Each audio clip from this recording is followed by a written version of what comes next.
Hello dear student, welcome back to my YouTube channel. आज जो हम लोग 12th क्लास का चैप्टर चल रहा है कंटिन्यू, उसी कड़ी में आज हम लोग उपस्थित हुए हैं चैप्टर नंबर 9 को लेके। और आप सभी डियर स्टूडेंट्स और डियर सब्सक्राइबर्स को पता है कि आपके बीच RS English era and arts सब जो क्लासेस है वो इंग्लिश 12th क्लास का जो इंग्लिश हम लोग का 100 नंबर का उसका प्रो सेक्शन अभी कराया जा रहा है, जिसमें वीडियोज़ नंबर 1 से लेके 8 तक, यानी कह सकते हैं कि 8 से लेके 8 चैप्टर तक कराया जा सका है। उसमें अब हम लोग 9 चैप्टर को आज करने वाले हैं, जिस चैप्टर का नाम है द अर्थ, लिखा है H.E. बेट्स ने। और इसका हम लोग समरी कह लें और हिंदी एक्सप्लेनेशन कह लें, ये करेंगे आज, ठीक है। तो देर न करते हुए हम लोग शुरू करते हैं और समझते हैं। सबसे पहली बात है कि 100 नंबर का हम लोग प्रोज सेक्शन पढ़ रहे हैं। इसके बाद हमारा 100 नंबर का पोएट्री सेक्शन जो होता है, 100 नंबर में ये प्रोज और पोएट्री, जिसमें प्रोज में 11 और उसमें ऑलमोस्ट 10 चैप्टर। तो इसमें करना क्या है कि पहले जो प्रोज सेक्शन चल जा रहा है, इसके बहुत सारे ऑब्जेक्टिव और इसके सारे समरी और इसके साथ साथ शॉर्ट आंसर, लॉन्ग आंसर जो भी हैं वो सारे आपको मिलेंगे। लेकिन अभी जो एक सीक्वेंस में चल रहा है वो सिर्फ समरी है, हिंदी एक्सप्लेनेशन है, उसको स्टोरी कह सकते हैं, समझ सकते हैं, ये चल रहा है, जिसमें 1 से 8 तक कराया जा चुका है। अब हम बात करते हैं चैप्टर 9 का, द अर्थ। द अर्थ है मतलब समझते हैं आप पृथ्वी, और राइटर इसके H.E. बेट्स हैं। राइटर का जन्म जो हुआ 1905 में और जो इनका मृत्यु हुआ है 1954 में हुआ है। तो सबसे पहले बताते हैं कि इसमें जो स्टोरी का थीम है वो हम ये कह सकते हैं कि एक माता और पिता की एक त्रासदी क्या होती है, एक माता और पिता की सोच क्या होती है, एक अपने बच्चे के लिए माता पिता क्या करते हैं, क्या सोचते हैं, उस बेसिस पे इस कहानी को पिरोया गया है। इसमें जो राइटर है H.E. बेट्स, वो बताते हैं कि इसमें 2 कैरेक्टर हैं इस कहानी में, यानी कि द अर्थ कहानी में 2 मेन कैरेक्टर हैं। एक कैरेक्टर है जॉनसन और दूसरा कैरेक्टर है बेंजी। तो जॉनसन और बेंजी का जो को रिलेशन होता है, जॉनसन और बेंजी में रिलेशन होता है कि जॉनसन जो होते हैं वो बेंजी के पिताजी होते हैं, फादर होते हैं, ठीक है। यानी कि हम ये कह सकते हैं कि इस कहानी में जॉनसन नाम का एक आदमी है जो पिता का रोल अदा कर रहा है और उनके बेटे का नाम है बेंजी, ठीक है। ये एक बात हो गई। उसके बाद राइटर ये भी बताते हैं कि कड़ी मेहनत करके या भाग्य पे विश्वास करके कितना कुछ किया जा सकता है, और ये चीज़ एक जीता जागता उदाहरण है बेंजी लड़का जो है उस पे। वो बहुत ही मेहनती लड़का होता है और विश्वास भी अपने ऊपर करता रहता है, लेकिन कुछ चीज़ों में उसका मन नहीं लगता है। अब जैसे जैसे वो बड़ा होता है अपने रास्ते से भटकता है। जो इसके फादर होते हैं जॉनसन, वो एक उसको कह सकते हैं कि संपन्न आदमी होते हैं, पैसे भी होते हैं, फैमिली को भी ऐसे से चला रहे होते हैं, लेकिन एक चिंता जो सताई जाती है उनको इन फ्यूचर की, कि भविष्य में, मतलब मेरा एक ही लड़का है, बेंजी नाम है उसका, और वो भविष्य में आगे चल के क्या करेगा, इसके लिए मैं चाहता हूँ कि कुछ इसका सेटलमेंट कर दूँ, किसी जॉब में, किसी बिजनेस में, किसी तरह का इसको सेटलमेंट करूँ ताकि ये अपने लाइफ को आगे बढ़ा सके। और इस बीच में ये क्या करते हैं कि इससे बात करते हैं कुछ बिज़नेस पर्पस को लेके कि तुम्हें एक बिज़नेस करना है, तुम्हें आगे की लाइफ को देखना है, ये करना है। बट इसका इसमें मन नहीं लग रहा होता है। बचपन में तो थोड़ा अलग तरीका होता है ये, लेकिन उसके बाद क्या होता है कि इसका मन नहीं लगता है और किसी भी काम से उबता है, ये भागता है। डॉक्टरों ने कितनी बार देखा और उसको बता दिया कि एक सुस्त तरह का या मंद बुद्धि टाइप का लड़का है। डॉक्टरों ने ऐसा जवाब दिया होता है। पेरेंट्स थोड़ा हैरान परेशान भी होते हैं, और पेरेंट्स परेशान होते हैं तो कहते हैं कि पता नहीं अब इसके साथ क्या होगा, इसकी लाइफ कैसे बढ़ेगी आगे, बहुत सारी चीज़ों को सोचते हैं। तो राइटर ने इस चीज़ को ही बताया कि मंद बुद्धि, सुस्त टाइप का लड़का होता है, लेजी बॉडी होता है ये, फिर भी इसके पेरेंट्स जो होते हैं कोई कसर नहीं छोड़ते हैं अपने तरफ से मेहनत करने में और इसको काबिल बनाने में। इसके मम्मी पापा दोनों मिलके और ऐसा सोचते हैं कि एक सलाह देते हैं बेंजी को कि कुछ बिजनेस पर्पस के तौर पे कुछ न कुछ कराया जाए। आखिर हमारा ही बेटा है और अगर इसको ऐसे यूं ही छोड़ दिया जाए तो फिर ये भी एक हमारा फ़र्ज़ नहीं हुआ तो डॉक्टर जो देखा होता है जिसने मंद बुद्धि और उसको थोड़ा सा ऐसा बताया गया रहता है डॉक्टर के द्वारा, उसी डॉक्टर ने बताया होता है कि क्यों ना आप ऐसा करें, उसको किसी बिजनेस में लगाएं जिसमें उसको थोड़ा सा रिलैक्सेशन भी मिले, घूम फिर भी ले और काम का बर्डन नहीं हो, काम भी कर ले।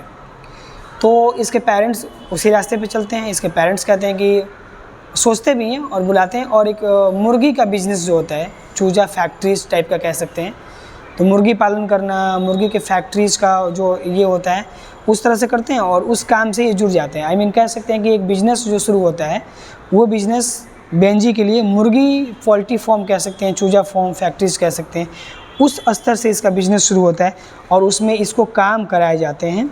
जो भी वर्क ज़रूरी होते हैं वो इसमें इसके मम्मी पापा का साथ होता है और वो लोग मिलके इस काम को कराते हैं। धीरे धीरे इसका बुद्धि जो होता है वो थोड़ा सा डेवलपमेंट भी होता है। जाहिर सी बात है कि किसी काम में किसी को लगाते हैं और वहाँ पे उसको साथ मिल के हेल्प करते हुए काम को कराते हैं तो वो हमारा अच्छा होता है। इस तरह से ये भी काम करना शुरू करता है।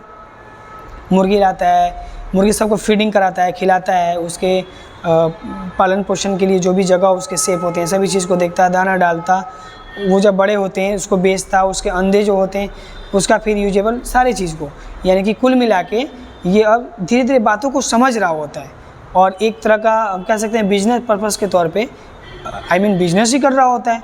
तो इस तरह से वो ऐड हो जाता है किसी बिजनेस में और आगे क्या होता है कि उसी तरह करते करते कुछ पैसे भी बना जाता है।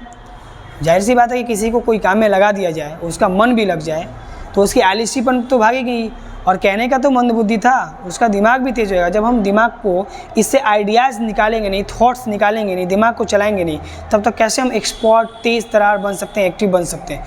वही कहानी इसके साथ भी थी।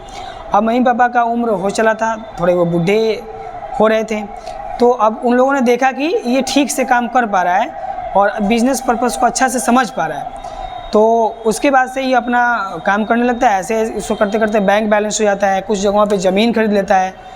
कह सकते हैं कि रिचेस्ट फैमिली की तरफ ये अब बढ़ना शुरू हो रहा है। सब कुछ ठीक हो रहा है, नॉर्मल हो रहा है और इसी बीच में ये फ्लोरेंस नाम की लड़की से शादी कर लेता है। कौन? बेंजी।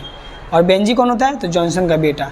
ये कह सकते हैं कि जॉनसन का बेटा बेंजी जो पहले मंदबुद्धि होता है वो बिज़नेस में इन करने के बाद किसी तरह अपने आप को संभालता है और आगे चलने के बाद उसकी जो कह सकते हैं वीकनेस होती है वो धीरे धीरे दूर होती है और वो आगे चल के ठीक हो जाता है और उसको इतनी समझ हो जाती है कि हमें बैंक बैलेंस करना है, अकाउंट बैलेंस करना है, ज़मीन खरीदनी है, शादी विवाह करना है, लाइफ बढ़ाना है, फ्यूचर देखनी है।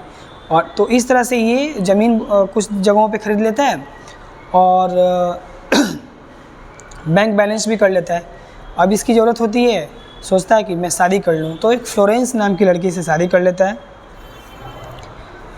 ऐसे ही लाइफ इन लोगों की बढ़ रही होती है, लेकिन फ्लोरेंस जो होती है वो इस बेंजी के जो मम्मी और पापा होते हैं उससे थोड़ा सा कनेक्शन अच्छा नहीं रहता इन लोगों का। तो ये फ्लोरेंस जो होती है वो अच्छा बात, अच्छा सलाह, पोलाइटली, जो विनम्रता, ये सभी चीज़ें हैं जो रखनी चाहिए एक लड़की को, वो नहीं रखती है बेंजी के माता पिता से। यानी बेंजी के माता पिता पे हमेशा कटाक्ष करती रहती है, उन लोगों से नहीं बनती है, अच्छी नहीं बनती है। इस तरह से करके और अब दोनों के बीच में जब अच्छी बातें नहीं होती है तो कई बार कंप्लेंट भी होता है मदर और फादर की तरफ से बेंजी को कि देखो जो तुम्हारी वाइफ है फ्लोरेंस वो हमारी बातों को नहीं मानती है, हमारा समर्थन नहीं करती है, हमारा साथ नहीं देती है। तो वो कई बार अपने पिता पे उल्टा अटैक करता है, भड़क जाता है या फिर उस बातों का सॉल्यूशन नहीं निकालता है, अपनी वाइफ की तरफ होके, फ्लोरेंस की तरफ से होके कुछ बातों को बोलता है जो बात उसके मम्मी और पापा को बहुत ही बुरा लगता है। ऐसा करने के बाद वो एक बार उसको शहर जाते हैं, वो जैसे फ्लोरेंस होती है और ये बेंजी होता है, दोनों मिलते हैं और एक प्लान बनाते हैं कि क्यों ना हम लोग अब मतलब कि बिज़नेस प्रॉपर्टी वाले हैं, लैंड प्रोफेशन हो गया, हमारे पास ज़मीन है, पैसे हैं, अकाउंट है, बैंक बैलेंस है, हमारा एक बिजनेस है और हम लोग एक साथ रह रहे हैं हैप्पीली। तो इसमें हमारे जो माता पिता हैं वो दखल अंदाजी कर रहे हैं या फिर उनकी बातें हमें स्वाभाविक रूप से अच्छी नहीं लग रही है, तो क्यों ना हम लोग ऐसा प्लान किया जाए कि इन लोगों को ले चल के बाहर कहीं छोड़ दिया जाए। और यहीं से ही प्लान होता है, फ्लोरेंस मिलके और बेंजी दोनों हस्बैंड वाइफ मिलके और अपने माता पिता को, जो जॉनसन होता है और उनकी पत्नी होती है, उनको लेके और एक शहर जाते हैं और शहर में दूर ले जाकर छोड़ देते हैं और फिर अपने आप को यहाँ पे अपने जिस जगह पे रहते हैं वहाँ पे आ जाते हैं। तो इसमें राइटर ने इसी चीज़ को बताया कि एक भोला भाला एक डल माइंडनेस लड़का, एक सुस्त लड़का, एक लेजी बॉडी ने किस तरह से चालाकी दिखाई और किस तरह से एक धोखेबाज के तौर पे कैरेक्टर अदा किया, और अपने ही मम्मी पापा को, जिसने उसके लिए लाइफ भर सोचा, उसकी फैक्ट्री बनवाई और उसके लिए बिजनेस पर्पज़ का सोचा, उसका फ्यूचर लाइफ लाइन सोचा, उन सभी चीज़ों को भूल के और किस तरह से चालाक और चतुरपन अपना दिखा के और जाके अपने मम्मी और पापा को बाहर छोड़ाया और अपने पत्नी के लिए वो सब कुछ करता रहा। इस तरह से राइटर ने एक दुख प्रकट किया कि कैसे एक साधारण दिमाग वाला लड़का आगे चलकर चालाक हुआ और धोखेबाज हुआ, और जिसमें अपने ही माता और पिता को घर से बेदखल कर दिया, अलग कर दिया और अपना लाइफ बिताने लगा। तो ये था स्टोरी द अर्थ का, और इससे हमें एक सीख भी मिलता है कि अपने इक्विपमेंट, मतलब जो भी होता है ना, दिमाग और माइंड कह सकते हैं उसको, जो हमारा टेक्निक होता है, जो हमारा आइडिया होता है, ये सभी सही दिशा में होना चाहिए। एफर्ट अच्छा होना चाहिए, कभी भी एफर्टलेस नहीं होना चाहिए।